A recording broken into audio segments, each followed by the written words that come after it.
ですね、それでは、今日のお話に入らせていただきたいというふうに思います。で、前回ですね、農業経済学のお話をする前にですね、経済学の流れをお話ししているところです。そうは言っても、農業経済学と引き付ける形でですね、農業経済学のお話をしているというところです。で、前回はですね、アダム・スミスに始まって、デビッド・リカードを少し通過してですね、カール・マルクスまで行きました。で、労働価値説というものがですね、話の中心であったわけです。で、労働価値説というのはですね、商品の価格だとかですね、価値を説明するための理論であるわけです。で、労働価値説ではですね、商品の価値、または価格はですね、価格の大きさを決めるのは、その商品を生産するのに必要な、10日労働量、すなわちその労働時間であったわけです。労働の量というのはですね、労働時間で測るわけですね。えー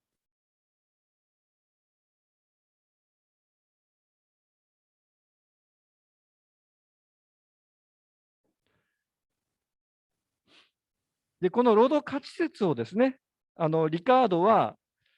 前回お話ししましたように、その経済学の父とも呼ばれる、アダム・スミスからですね、こう継承したわけです。でそして、商品の価格がですね、社会の中で果たしている役割というものはですね、社会全体の労働を農業とか工業とかといったいろんな部門にですね、どのように配分するかを決めているということでもあったわけです。で、そうやって労働をですね、適切な量で社会のいろんな部門に配分しなくてはいけないということを、経済原則というふうにこう言ったわけです。で、本日はですね、リカードの話をもう少し詳しくします。その中でもですね、特に地代論を中心にお話しいたします。地代論はですね、農業経済学の基礎理論としてですね、最も大切なものであるわけです。で、地代論を最初にこう体系的に議論したのは、デビッド・リカードです。前回も少し、本を紹介しました、経済学および、課税の原理という本の中で、それを行っているわけです。で、この本はですね、19世紀の初め頃に、イギリスで出版された本でした。ずいぶん昔の話だなというふうに思われるかもしれませんが、このリカード理論の、現代的な意義といったことについてはですね、おいおい、お話をしていくことになりますけれども、今回はですね、もう少しこうリカード理論そのものに、お付き合いください。で、そこでリカードに行く前にですね、もう一度アダム・スミスに戻ります。何度も言っておりますように、アダム・スミスはですね、自分の経済学の体系を、労働価値説に立脚して打ち立てました。がしかし、実はですね、このアダム・スミスの欠点とも言えることはですね、スミスは実はですね、労働価値説という点で一貫していなかったということです。つまり、アダム・スミスは、労働価値説で常に一貫していたわけではなくて、その主な著作である国富論の中でもですね、時にぶれていたわけです。商品の価値、価格を説明するにあたって、時にですね、労働価値説以外の別の説明の仕方を行う場合があったわけです。それがいわゆるですね、公正価値論と呼ばれるものです。公正価値論の公正というのはどういう意味なのかというとですね、商品の価値、価格は、それを構成している部分から、成り立っているということです。それでは、商品の価値、価格を構成している部分は何なのかというとですね、それは、3つあるわけです。1つはですね、労働者の労働に対する報酬、すなわち、労賃です。2つ目はですね、資本家による、資本投下に対する報酬ですね。これが利潤であるわけです。そして、最後の3つ目がですね、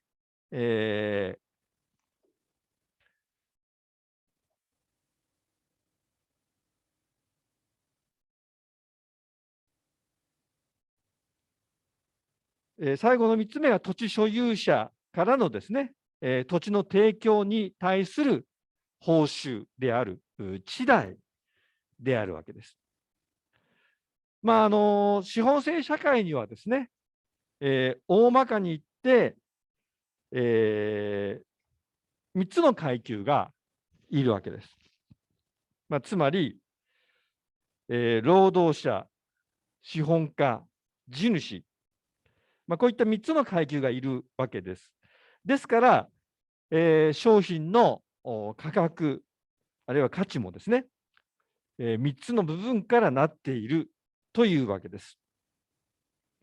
なおですね、資本制社会の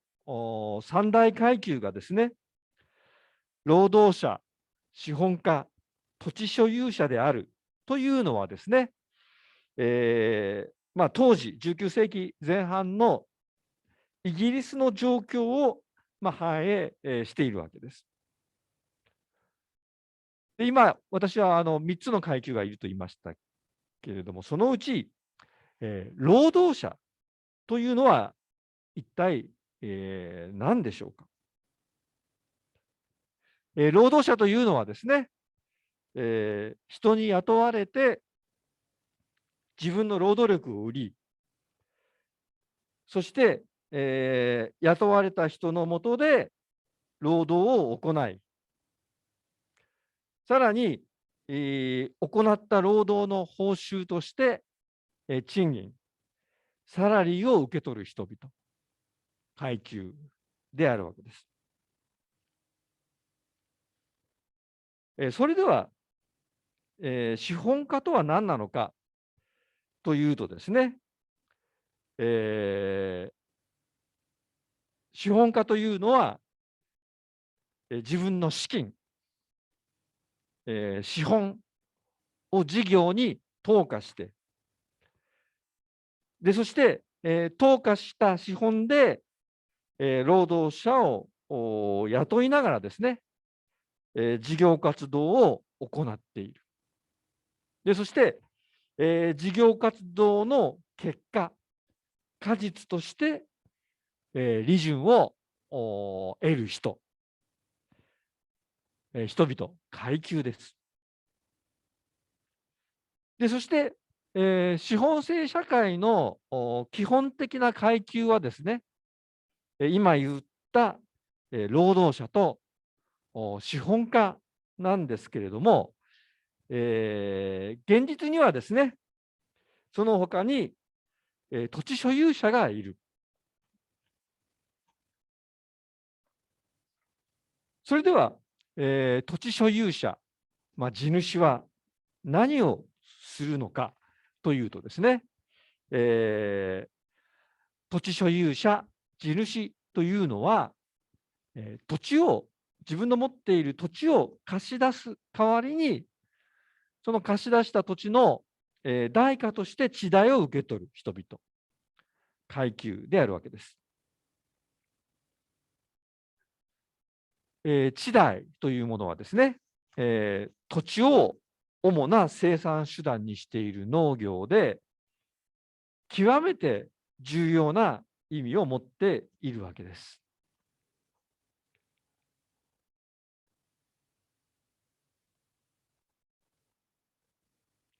で、アダム・スミスの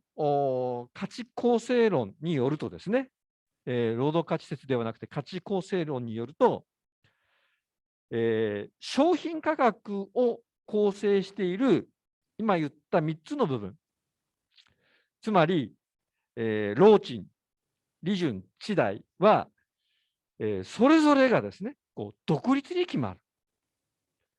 つまり、独自の要因によって決まるわけです。そして、こうやってですね、独自に、その大きさが決まった労賃、利潤、地代が合わさってですね、商品の価値、価格が決まるというのです。どうでしょうか。こういう商品価値価格の考え方というのは、労働価値説の考え方とはですね、大きく異なる商品の価値価格の説明の仕方だとは思いませんか。なぜかというとですね、労働価値説によると、商品の価格、価値の大きさはですね、その商品を作るのに必要な労働量、労働時間によって決まると、すっきりとですね、説明、していたからです。で、アダム・スミスはですね、商品の価格を説明するにあたって、時にですね、こう労働価値説であったり、時に、公正価値論であったり、こうですね、こうゆらゆらとこう揺れていたわけです。ではどうしてですね、アダム・スミスはこういうふうにですね、労働価値説と、公正価値論との間をですね、揺れ動いていたのでしょうか。実はですね、アダム・スミスは混同していたわけです。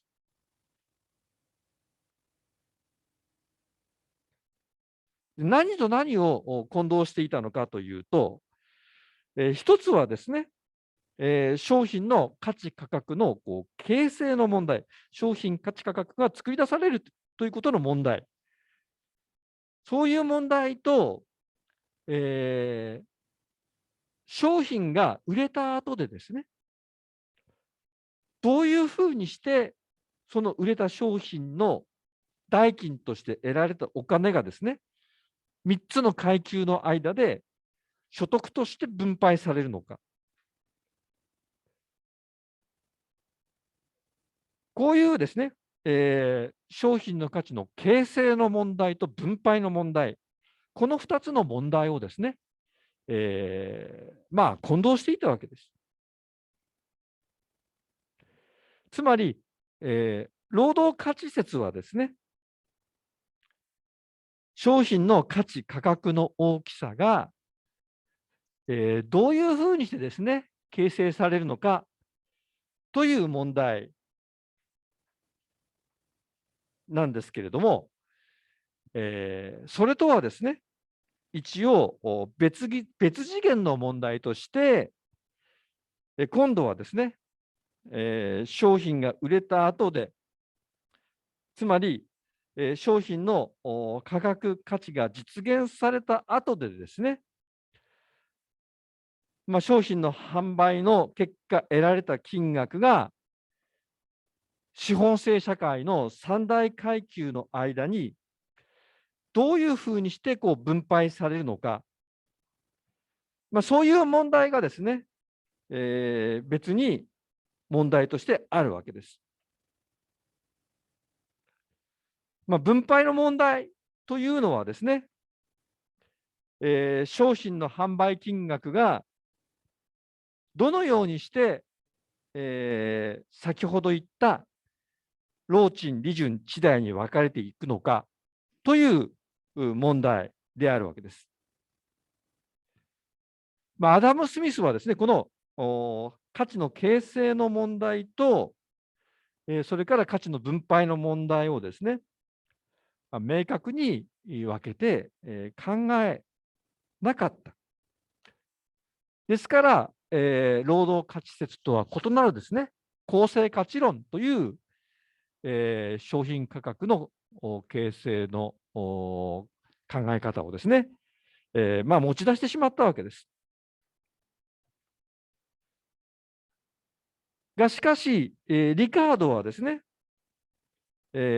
今言った価値の形成の問題と分配の問題を、明確に分けて、それぞれの問題を正しく提起したわけです。繰り返しになりますけれども、労賃、利潤、地代というのはですね、売れた商品の代金の分配の問題であるわけです。で、そのことと、そもそもですね、商品の価値価格はどういうふうにして決まるのかという問題とはですね、全く別の問題であるわけです。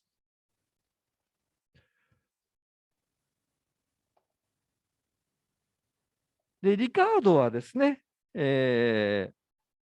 アダム・スミスが混同したこの2つの次元の問題を、正しくはっきりと区別して、でそして、このスライドの一番上に、書いてありますように、商品の価格価値の説明をですね、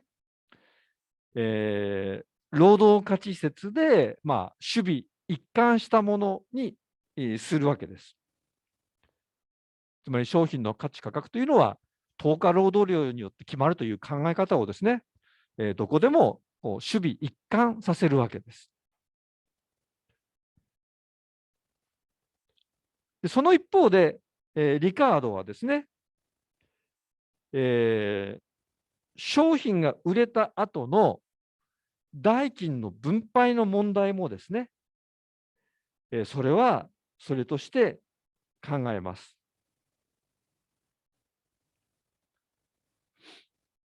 ただし、もちろんリカードはですね、労賃、利潤、地代が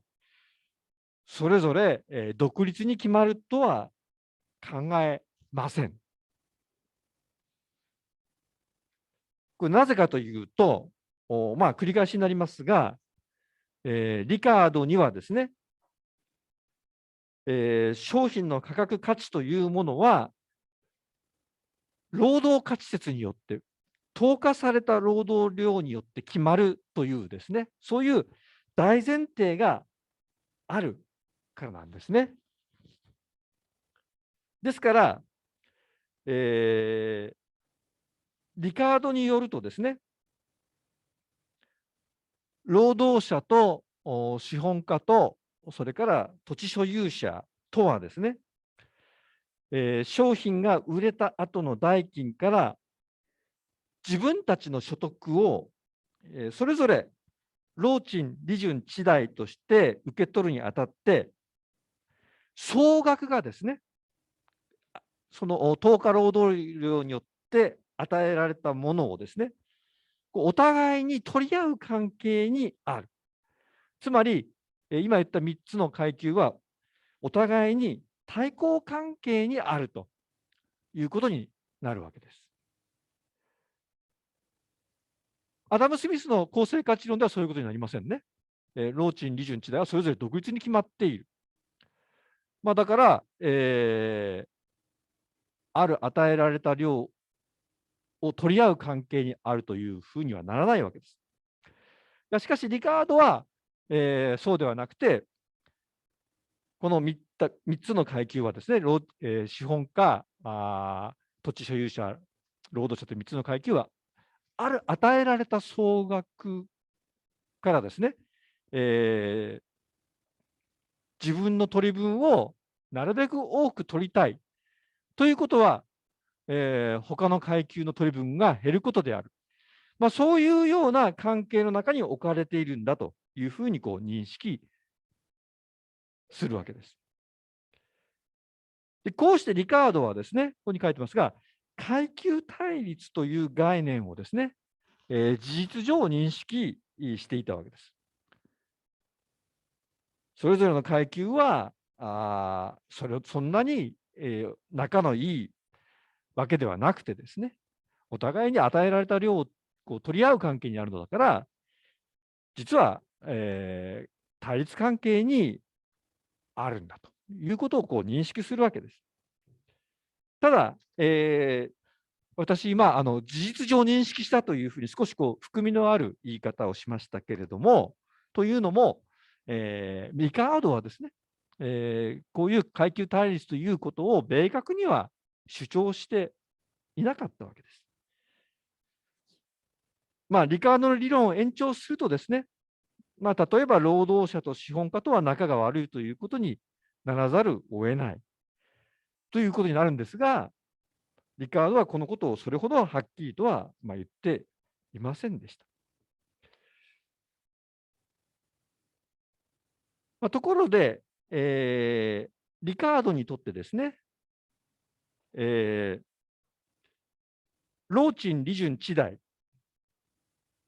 この3つの部分の中で、最初にその大きさが決まるのは何なのかというとですね、それは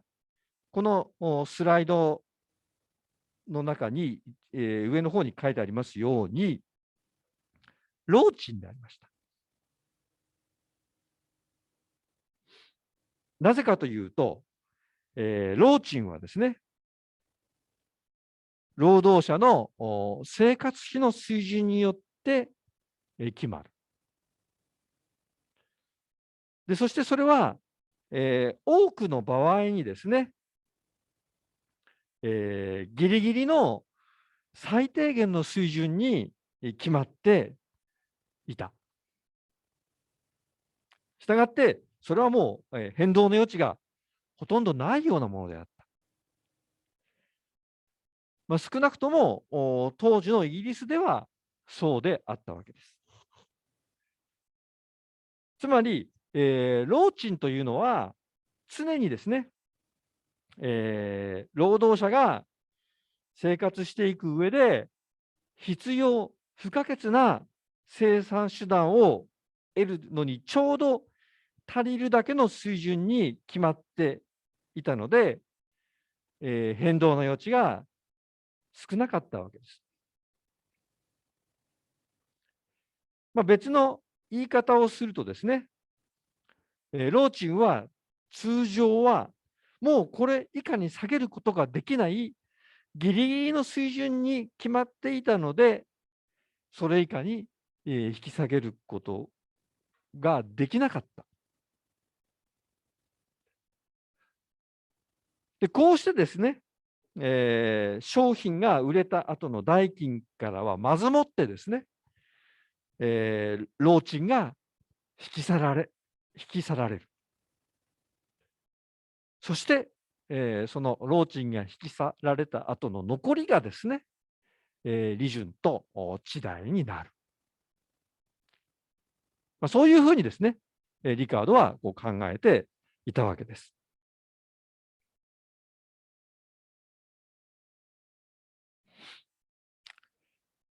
さて、商品の代金からですね、労賃が引き去られた後に残った金額が、利潤と地代に分かれるんですけれども、では、利潤と地代のうち、どちらがですね、優先的に決まるのでしょうか。それは、リカードによるとですね、地主が受け取る地代であります。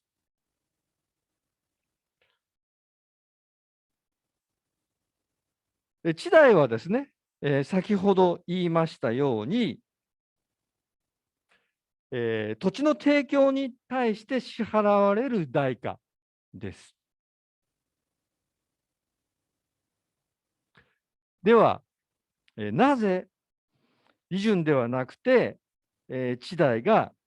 優先的に支払われなくてはならないのでしょうか。でこのことを理解するためにはですね、土地というものが持っている特別な意味を理解する必要があります。ちょっと皆さん考えていただきたいんですけれども、人間が生きていく上でですね、最も必要な生産物は何でしょうか。これはまあ農学部の皆さんには愚問なんですけれども、それはまあ言うまでもなく食料ですね。でそして、まあ、食料を生産するのにはですね、特にこの主食に関しては、広大な土地を必要とします。こういうふうにですね、土地は、人間存在にとって必要不可欠なものなんですけれども、しかし、土地はですね、自然の賜物であり、人間が自由に作り出すことはできません。で、したがって、土地の量には限りがある。まあ、こういうですね、貴重かつ希少なものを提供する報酬としてですね、土地所有者は、十分な額の地代を受け取らなくてはならないし、実際にも受け取っている。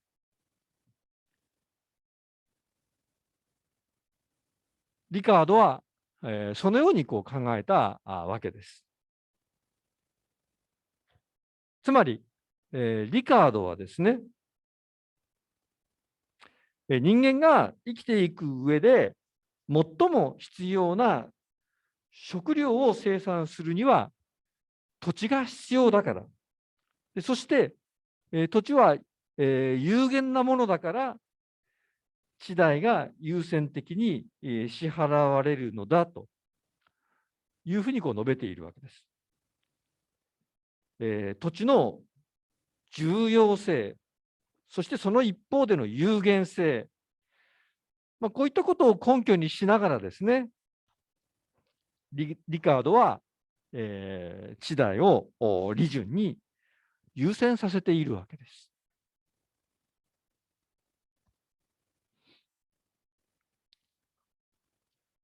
労賃、地代ときましたが、最後にですね、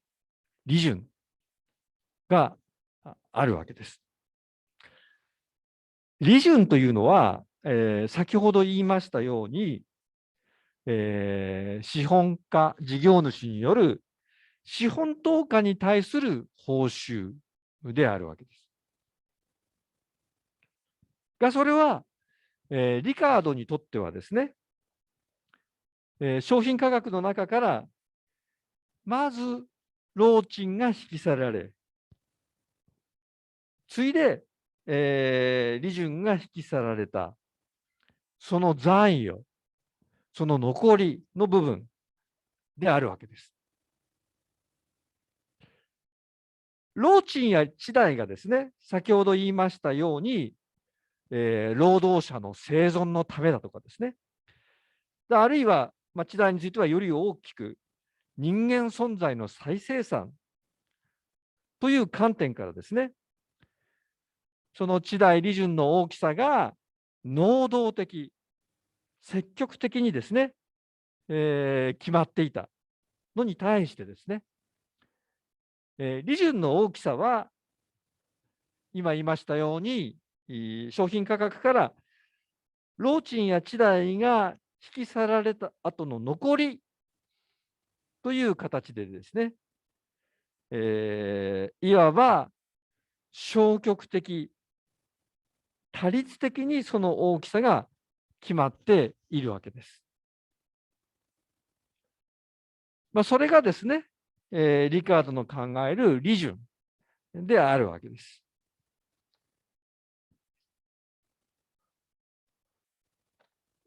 どうでしょうか。こういうですね、リカードの、地代感、あるいはその利潤感、地代についてのものの見方、あるいは利潤についてのものの見方というのはですね、皆さん、すっとこうですね、腹に落ちるかというとですね、今の時点から考えてみると少し分かりにくいところがもしかしたらあるのではないかなというふうに思うわけです。つまり、現代社会に生きている我々にとってはですね、地主の地代がですね、企業の利潤に優先するというものの考え方はですね、多少違和感があるのではないかなというふうに思うわけです。どうですか、皆さん。ありますね。違和感ですね。はい。やはり企業の利潤の方がその地主の地代よりも優先するんではないかなというふうに考える方がですね、もしかしたら多いのではないかというふうに思うわけです。で、実はですね、このリカードの地代感、地代についてのものの見方、あるいはその利潤感、利潤についてのものの見方にはですね、近代以前の社会の意識というものが反映しているわけです。で、近代以前の社会、日本でいうと江戸時代は、これはですね、地代こそが正当な財産所得であったわけです。その一方で、利潤はですね、何か不当な所得とみなす観念が存在していました。例えば、今話に出たその日本の江戸時代、また前回に引き続いて江戸時代が出てきましたけれども、封建領主の年貢、これは地代ですね。年貢というのは、これは正当な所得であったわけです。と考えられていました。でそれに対して、商人、商人が得る利潤というものは、その反対にですね、何か卑しいものとして、蔑むですね、観念が封建社会には存在していた。で、リカードが生きた時代、これ19世紀の前半のイギリスですけれども、これは時代的に言うとですね、もうすでに、近代社会でした。産業革命が、終わった頃ですね。がしかし、まだ近代になったばかりで、そのためにですね、今言ったような前近代の観念というものがですね、まだ生きていたわけです。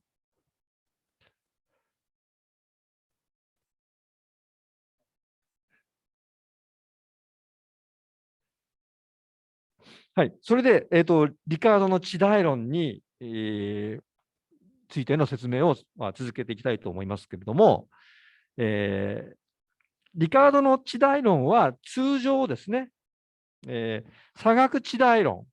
と呼ばれています。これなぜ差額地代論というかは、これから少しずつお話ししていくことになりますが、まずちょっとここで言っておきたいことはですね、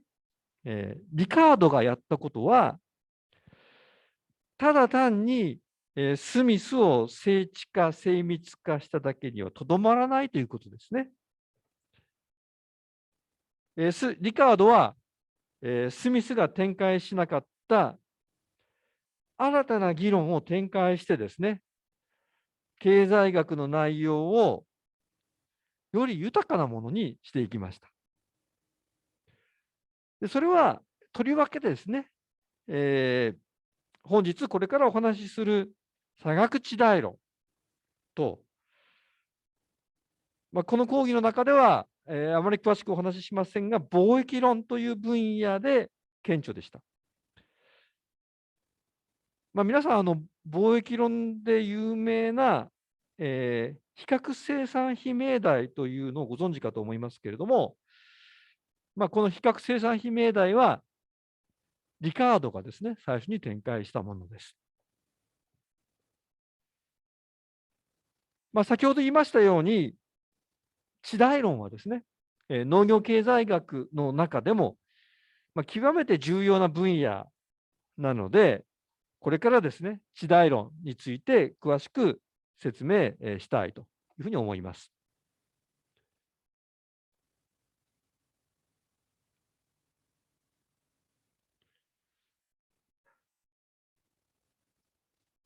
で、これからですね、この差額地代の具体的な決まり方をですね、マルクスが使っている数値例を使って説明することになりますが、その前にですね、地代論の前提条件についてちょっと説明しておきたいというふうに思います。これ地代論の前提条件というのは、農業生産がですね、資本性的に営まれているということです。で農業生産が、資本性的に営まれているということは、どういうことなのかというとですね、このスライドに書いてありますように、農業もですね、工業と同様に、資本家や経営者が事業に資本を投下して、農業機械などを買い入れて、そして、労働者を雇って農業生産を行っている。そういう世界です。で従いまして、地代論の世界はですね、我々が、よく見かける、我々が今日の日本でよく見かける家族経営的な農業とはですね、だいぶ趣をことにしています。地代論の世界ではですね、農業は、工業や商業と同じようにですね、資本家、経営者が資本を投下する一つの部門に過ぎません。がしかし、土地、先ほども言いましたように、農業生産にとって非常に重要な土地はですね、地代論の世界では、資本家や経営者の所有物ではありません。地代論の世界では、独占的に土地を所有する土地所有者、地主がですね、独立した階級として存在している。そして、農業に資本を投下する起業家はですね、土地所有者から土地を借り入れなくてはならないわけです。で、そして、農業に資本を投下した資本家経営者はですね、その土地所有者から土地を借り入れた、その借り入れの代金として、土地所有者に対して、地代を支払う。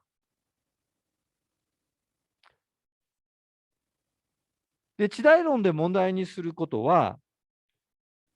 この時、資本家経営者が土地所有者に対して支払う地代の大きさがですね、どのようにして決まるのかということです。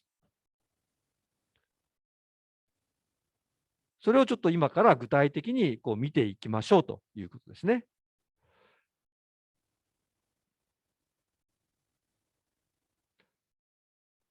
で、この表は一つのこう世界を表現しているというふうにちょっとお考えください。この世界には、同じ面積のですね、ABCD という、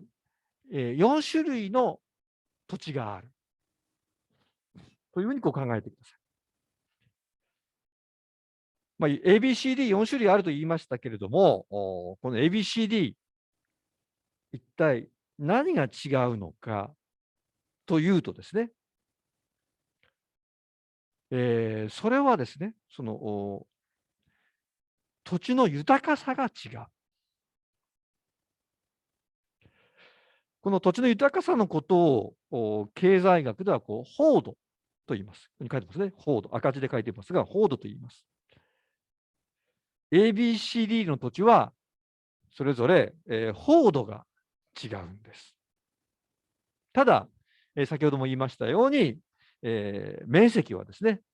それぞれ同じだというふうにこう考えてください。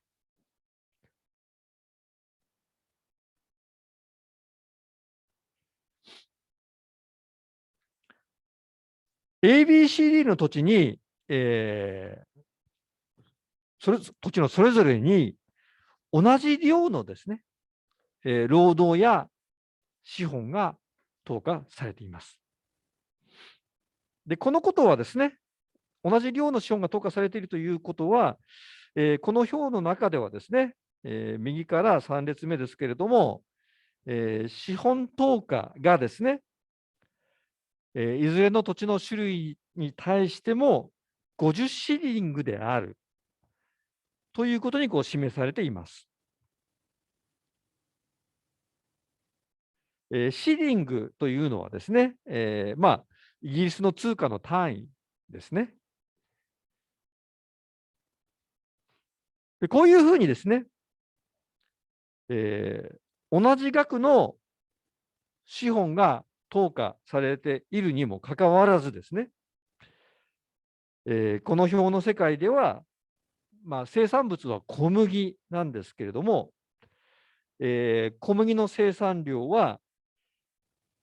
土地によって違っているわけです。同じ資本投下なのに生産量が土地によって違っている。なぜ小麦の話をするのかというとですね、小麦がですね、ヨーロッパで主食であるパンのですね、原料穀物であるからです。日本でですね、こういう例をもしも考えようとするならば、小麦ではなくてですね、米を持ち出す必要があるでしょうね。しかし、えーここでは小麦の話で続けたいと思います。で、一番小麦の生産量が少ないのはどの土地の種類なのかというと、それは A の土地であるわけです。そこでは、1クォーターのですね、小麦しか生産しません。これは2列目ですね。ここでクォーターという単位が出てきますけれども、それは生産量の単位のことで、大体ですね、重量単位、すみません、体積の単位で大体300リットルです。で、他方で、一番小麦の生産量が多いのは、これは D の土地で、そこでは4クォーターの小麦が生産されます。どうしてですね、土地の種類によって、小麦の生産量の違いが生じてくるのかというとですね、それは先ほど言った、それぞれの土地が持っている、土地の種類が持っているphong度の違いが原因なんだというふうに説明されるわけです。土地のphong度というのは、ある土地がですね、農産物の生産に適している程度のことです。気候の問題だとかですね。あるいはその、土壌中の栄養素の問題だとか、あるいは灌漑施設へのアクセスの程度だとか、そういったことが報道を決定しているわけです。で、D は、したがって優れた土地で、多くの農産物を生産していますけれども、A は劣った土地なので、最も少ない農産物しか生産しません。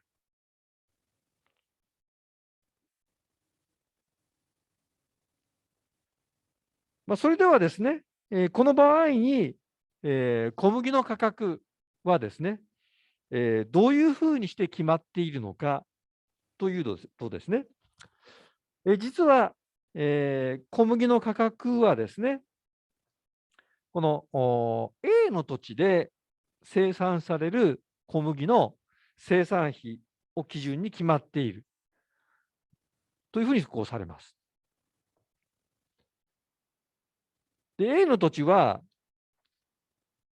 最もphong度が低くて、小麦の生産量が最も少ない土地です。こういうですね、この社会の中で、最も生産力が低い土地のことをですね、ちょっときつい表現になりますけれども、再劣等地、ね、ちょっときついでしょというふうに表現しているわけです。最も劣等な土地ということですね。それに対して、再劣等地以外の土地、今の場合で言うと BCD の土地ですが、これをですね、優等地というふうに言っているわけです。ですから、小麦の価格はですね、再劣等地の生産費で決まっているわけです。具体的に言いますと、再劣等地の A ではですね、先ほど言いましたように、50シリングの資本が投下されている。で、その50シリングの資本が投下された結果として、これも先ほど言いましたが、1クォーターの小麦が生産されている。こういうことをもとにして、小麦の価格が決まるとするとですね、どうでしょうか、1クォーターの小麦の価格はですね、まずその50シリングの資本投下を回収して、で、それに加えてですね、これはここで出てくる話ですが、その10シリングの利潤を付け加えた60シリングになります。つまり、投下された資本を回収するだけでは不足で、そこにさらにですね、その経営者の儲けとして、10シリングを、プラスしなくてはいけないわけです。投下された資本を回収するだけでは不足で、そこに利潤を加える必要があるわけです。利潤というのは、資本投下に対して、資本家が受け取る報酬であるわけです。その利潤の大きさを今、ここでは仮に、10シリングという、大きさにしているわけです。でなおですね、この表の中では、利潤の大きさはですね、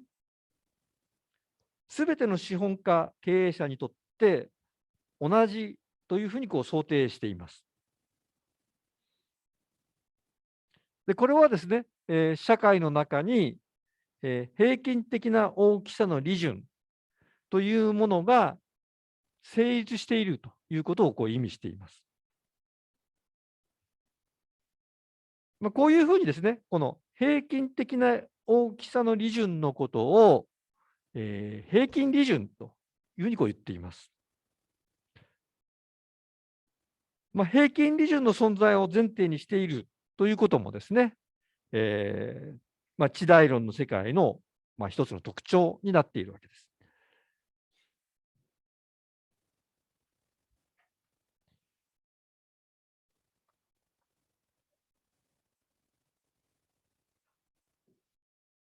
でなおですね、この念のために言っておきますと、1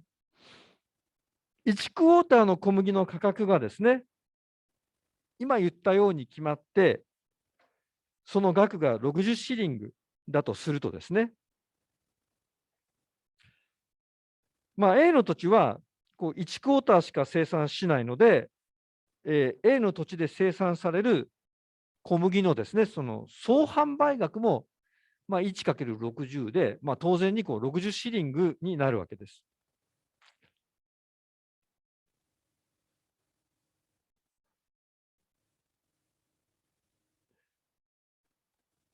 はい、それでですね、1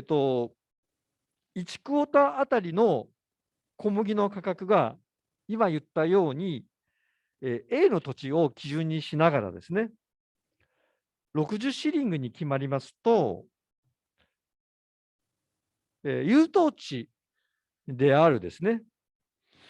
B、C、D の土地で生産される小麦を販売して得られる総額ですね。BCD の土地で作られる小麦を販売して得られる総額はそれぞれですね。これは、3列目に書いてありますように、120シリング、180シリング、240シリングになるわけです。これはなぜかというと、B、C、D の土地ではですね、再列島地である A の土地の2倍、3倍、4倍の生産物が取れるからなんですね。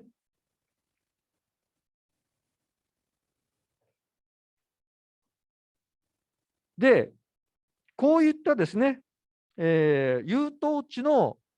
総販売額と、BCD の土地の総販売額と、再列島地である、その A の総販売額との差額、その差額がですね、地代になる。これがですね、今はそのマルクスの数値例で、示していますけれども、リカードのですね、差額地代の説明であるわけです。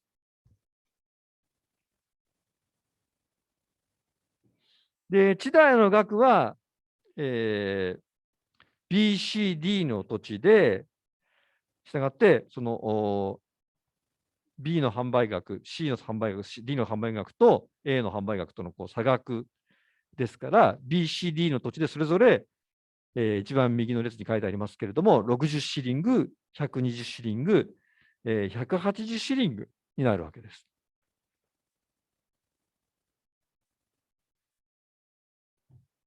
はい。一応ですね、これが差額地代の説明なんですけれども、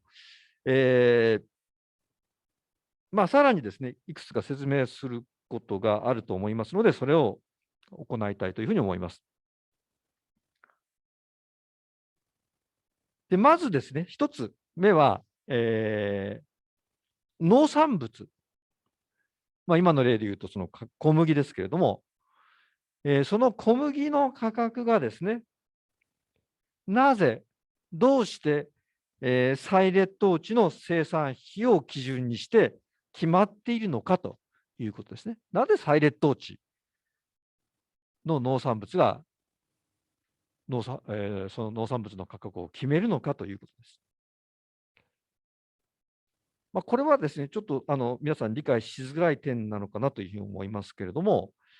これは結論的に言うとですね、農産物、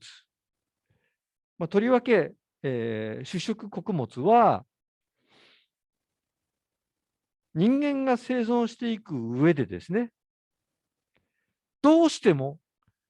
必要な量を確保しなくてはならないからなんですね。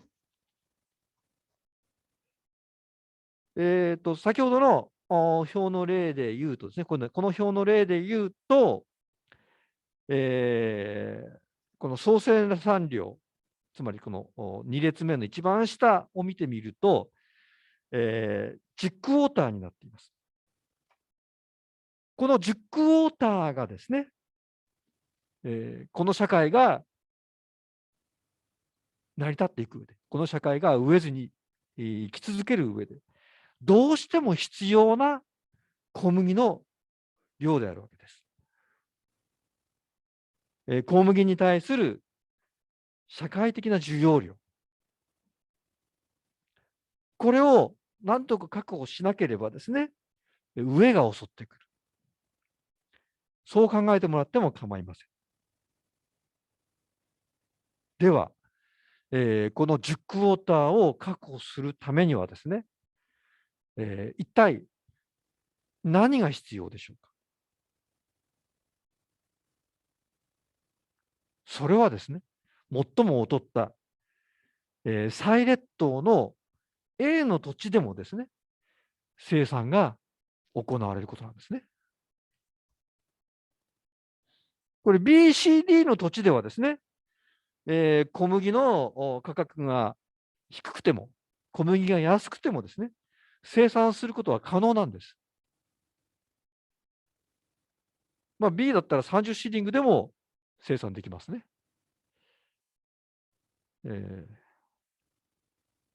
C だと20シーリングでも可能です。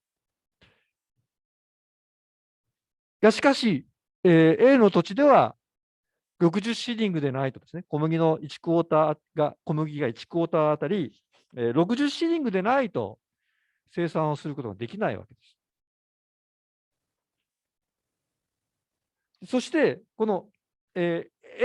の土地で生産が行われなければですね、この社会が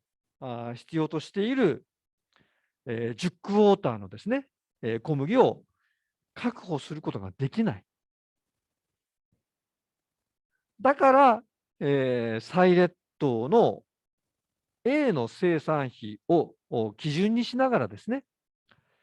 小麦の価格が決まっているわけです。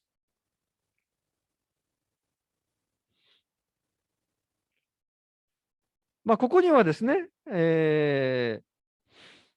農産物、とりわけですね、人間が生きていく上で特に必要な主食の穀物がですね、持っている、他の種類の生産物には見られない特殊な性格があるわけです。で、リカードはですね、農産物を生産するための資本投下は、優等な条件の土地から、だんだんとこうですね、条件の悪い土地へとこう向かっていくというふうにこう考えています。しかし、この優等な条件の土地から得られる農産物だけではですね、社会の食料需要が満たされない時にですね、こう徐々に条件の悪い土地に向けてですね、農産物を生産するための資本投下がなされていくようになる。そうするとどうでしょうか。ある時点を取ってみるとですね、その時点の社会的な農産物の需要、総需要を満たすために必要な最も条件の悪い土地がですね、常に存在していることになるわけです。それが、今の例で言うと A、再劣等地なわけですね。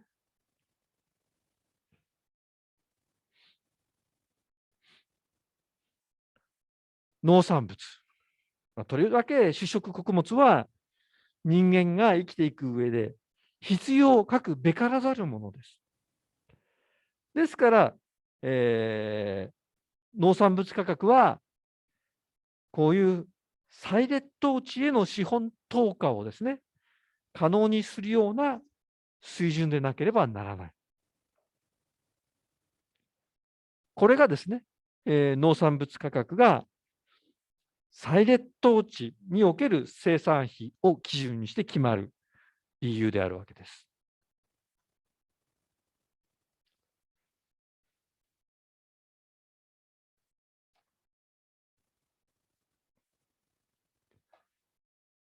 で、リカードの地代論で、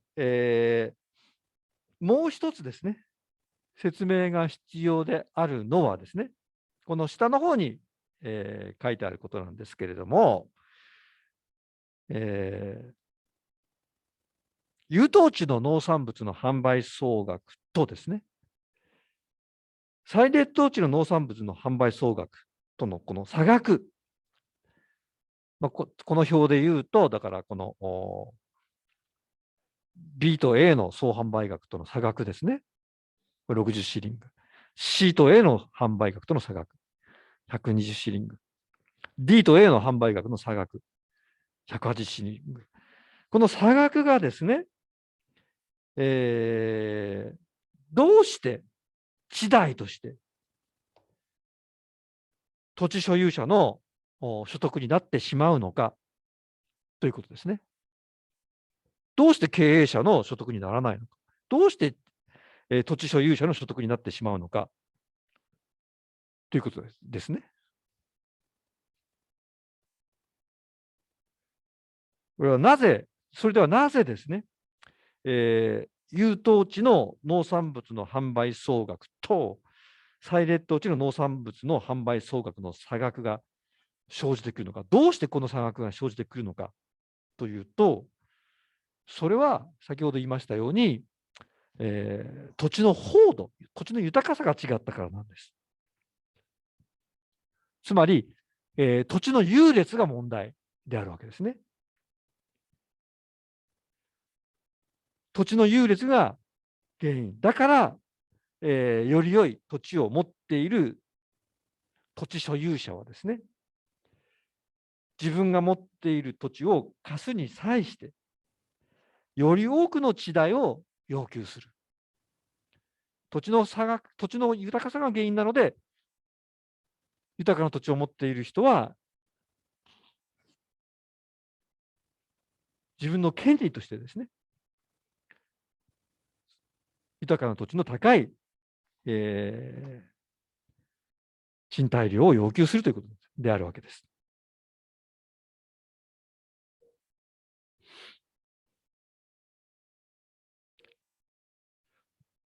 はい。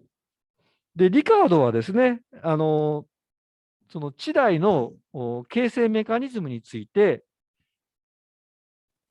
経済学及び課税の原理の中で、このスライドに書いてあるようなですね、総括的なことを言っています。今の地代の説明をまとめる意味でですね、この地代の、地代ですよ。リカードの言っていることを説明したいというふうに思います。紹介したいというふうに思います。でまずですね、ここに書いてあることですが、読み上げますと、地代は常に、2つの等しい量の資本及び労働によって得られる生産物の間の差額である。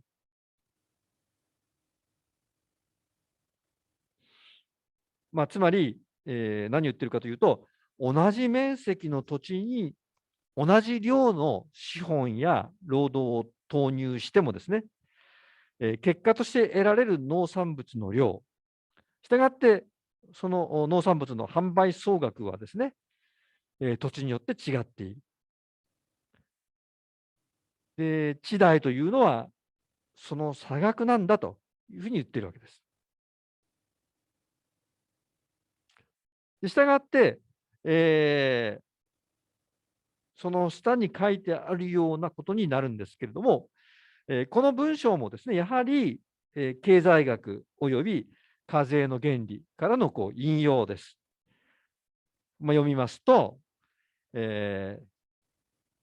同じ土地、または新たな土地で得られる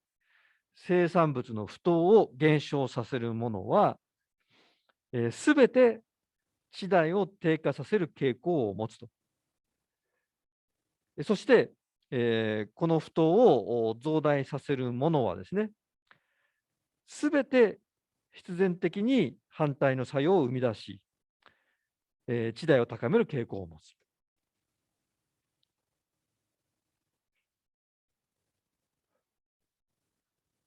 つまり、リカードによると、地代とはですね、異なった土地の間で見られる生産量、生産額の差額、つまり劣等地と優等地との間の生産額の差額なので、この差額を減少させるものはですね、地代の減少に結びつくんだというふうに言ってるわけです。で反対に、劣等地と優等地との間の差額を増加させる事情はですね、すべて地代の増加に結びつくというふうに言っているわけです。はい。でこれでですね、差額地代の説明を、終えるわけですが、リカードの地代論は、その後ですね、カール・マルクスが批判的に、継承していきます。批判的に継承するというのは、ちょっと分かりにくい表現だなというふうに思われる方もいらっしゃるかもしれませんが、批判的に継承するというのはですね、その前の人がやった仕事を基本的に受け継ぎながら、より、守備一貫させて、精緻化したり、精密なものにしたり、あるいは、新しい内容を付け加えていくということです。で、その過程でですね、カール・マルクスは、リカードの地代論をですね、差額地代第一形態論と呼んで、自分の経済学の体系の中に取り込んでいきます。で、さらに、独自にですね、差額地代第二形態論だとか、絶対地代論というものも展開していきます。差額地代第二形態論については、後ほどですね、少し、説明する機会があります。後ほどというのは別の講義の回で説明する機会があります。しかし、ここではですね、リカードの地代論の話をさらに続けていきたいというふうに思います。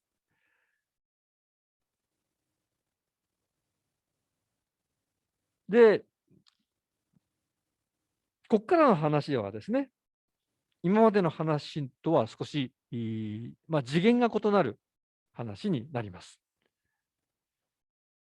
で、今までの話は、ある特定の時点における、老賃、利潤、地代の関係の話でした。少し極端に言いますと、時間が止まっている世界の話であります。ここに生態的という言葉を載せていますが、こういう言葉を使わせていただきたいというふうに思います。そういう生態的な状況の中で、老鎮、地代、利順、三辺領間の関係がどういうふうになっているのかということを説明しました。しかし、これからお話しするのはですね、長い歴史的なスパンの中で見た話であります。長期傾向的に見てですね、老鎮、地代、利順、こういう3つの変数の関係がですね、どういうふうに歴史的に推移していくのか、そういう話であります。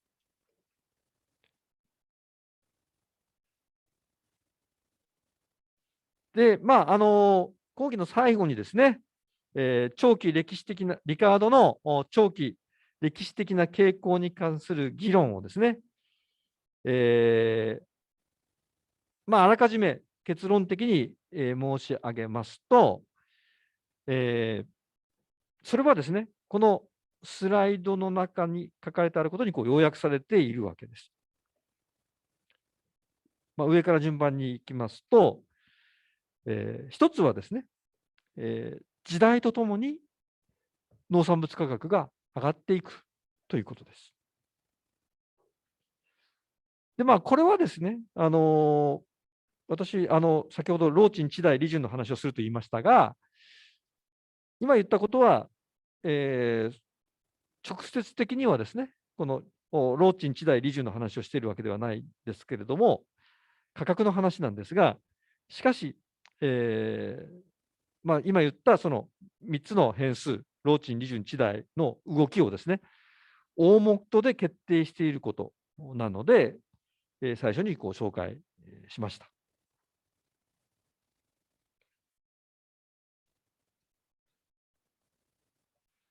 で、2つ目のですね、長期歴史的な傾向は、時代とともにですね、一国の地代と老鎮の総額も上昇していくということです。そして、最後の3つ目のですね、長期歴史的な傾向は、時代とともにですね、一国の利潤が減少していくということです。つまり、先ほど地代と老鎮は増加すると言いましたが、利潤はですね、反対に減少していくわけです。こういったですね、リカードの長期歴史的傾向に関する議論、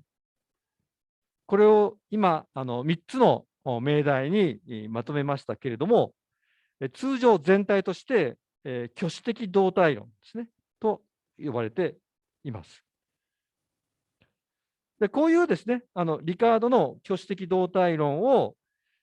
今はですね、結論だけお話ししましたけれども、次回はですね、一つ一つじっくり吟味していきたいというふうに思います。で、本日は、リカードの差額値大論についてお話しいたしました。